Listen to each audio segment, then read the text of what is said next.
Saudara-saudari yang terkasih, jumpa lagi dalam Pelita Hati hari ini, Minggu tanggal 6 Mei 2021, hari Minggu Paskah yang ke-7. Bersama saya Romo Thomas Suratno, SC dari Paroki Cilandak, Jakarta Selatan, mendengar dan merenungkan Sabda Tuhan, yakni firman Tuhan yang tersurat dalam Injil Yohanes, bab atau pasal 17, ayat 11b sampai dengan ayat 19.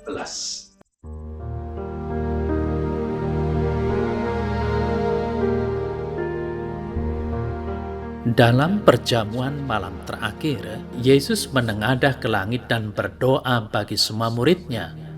Ya Bapa yang kudus, peliharalah mereka dalam namamu, yaitu namamu yang telah Engkau berikan kepadaku, supaya mereka menjadi satu sama seperti kita.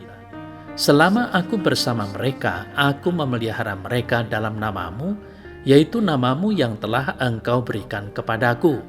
Aku telah menjaga mereka, dan tidak ada seorang pun dari mereka yang binasa, selain daripada dia yang telah ditentukan untuk binasa, supaya genaplah yang tertulis dalam kitab suci.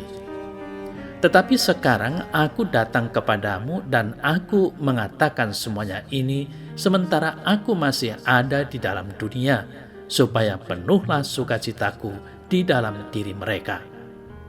Aku telah memberikan firman-Mu kepada mereka, dan dunia membenci mereka, karena mereka bukan dari dunia, sama seperti aku bukan dari dunia. Aku tidak meminta supaya Engkau mengambil mereka dari dunia, tetapi supaya Engkau melindungi mereka daripada yang jahat. Mereka bukan dari dunia, sama seperti aku bukan dari dunia. Kuduskanlah mereka dalam kebenaran, firman-Mu adalah kebenaran. Sama seperti Engkau telah mengutus aku ke dalam dunia, demikian pula aku telah mengutus mereka ke dalam dunia. Dan aku menguduskan diriku bagi mereka, supaya mereka pun dikuduskan dalam kebenaran.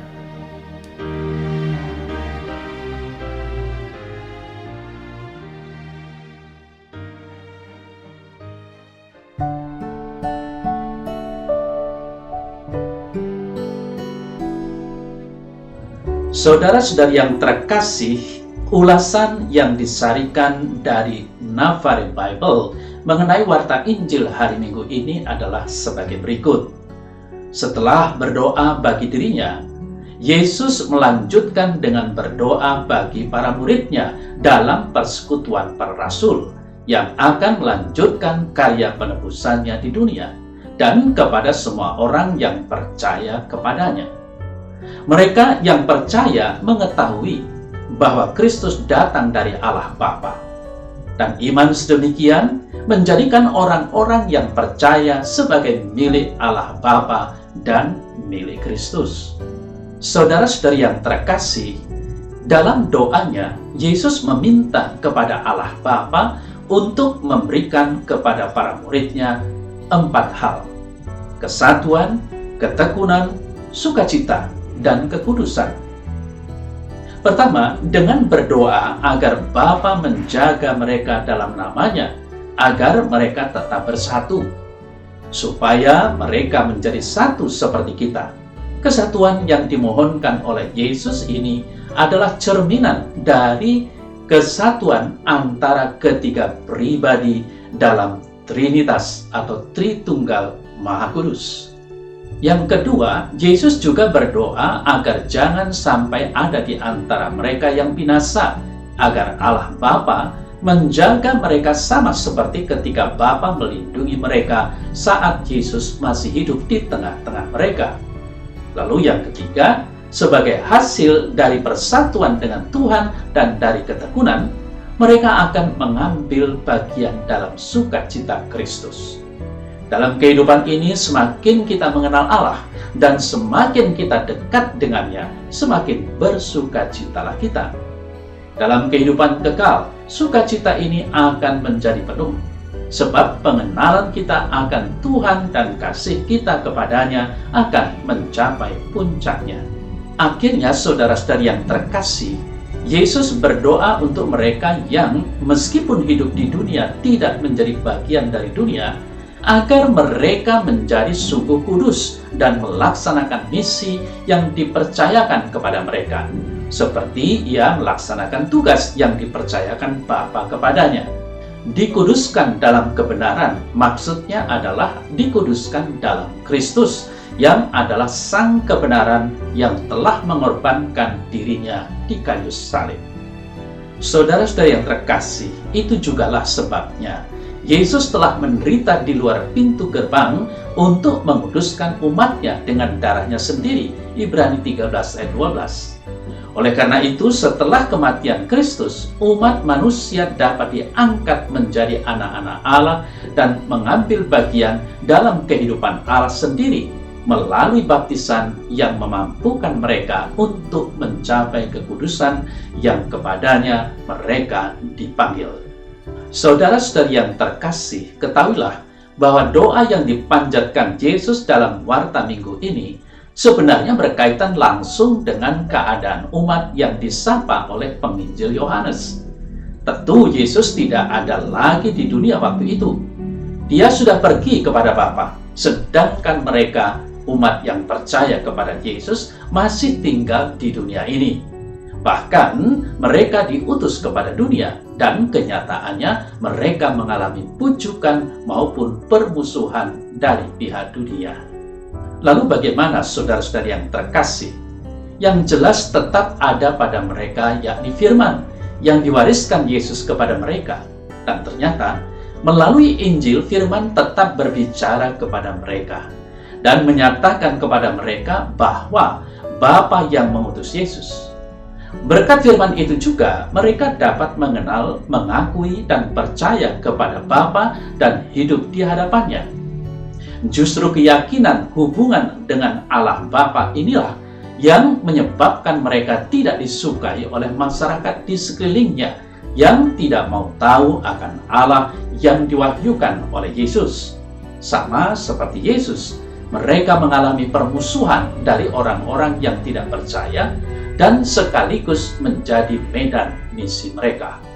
Saudara-saudari yang terkasih, pengalaman pahit itu menggoda umat untuk melepaskan hubungan mereka dengan Yesus serta Bapa dan menggiring mereka untuk menyesuaikan diri dengan dunia sekitarnya. Maka dari itu, godaan itu membuat doa Yesus ini sangat aktual dan relevan bagi umat. Di tengah permusuhan dan bahaya kemurtatan itu, mereka diingatkan bahwa Yesus sendiri telah melihat kesukaran mereka itu dan mendoakannya. Dalam doanya, saudara-saudari yang terkasih, nampaklah bahwa Yesus mendesak Bapa untuk memperhatikan orang-orangnya, miliknya sendiri, untuk memelihara mereka dalam namanya dengan terus-menerus memberi mereka pengalaman akan kehadirannya, untuk melindungi mereka dari sang jahat yang terus-menerus membujuk mereka untuk menyesuaikan diri dengan dunia yang tidak mau tahu akan Yesus dan Bapa. Yakinlah bahwa Bapa yang kudus tetap berada dalam kebenaran, dalam hubungan dengan Bapa sebagaimana dinyatakan oleh Yesus. Saudara-saudari yang terkasih, kita sungguh bersyukur dan berterima kasih kepada Tuhan Yesus yang mendoakan kita sebagai murid-muridnya supaya kita tetap teguh beriman, bersatu dalam kasih Tuhan, dan menjadi kudus oleh karena rahmat-Nya dalam perziarahan di dunia ini. Kita hendaknya tetap percaya pada Injil, yakni pengalaman akan Allah yang diberikan oleh Yesus tetap terpelihara di antara umat di dunia ini. Tentunya kita akan dapat meneruskan misi Yesus tanpa harus menjadi luntur, goyah, dan murtad walaupun diterpa badai pencobaan hidup.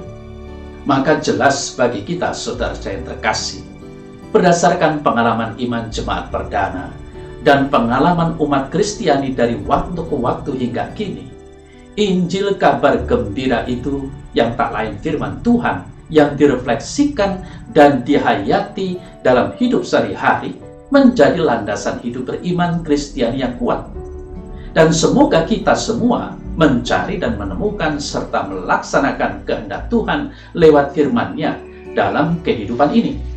Biarlah Tuhan lewat kuasa Roh Kudus-Nya membimbing dan memimpin hidup kita pada kekudusan dan keselamatan atas dasar firman-Nya itu.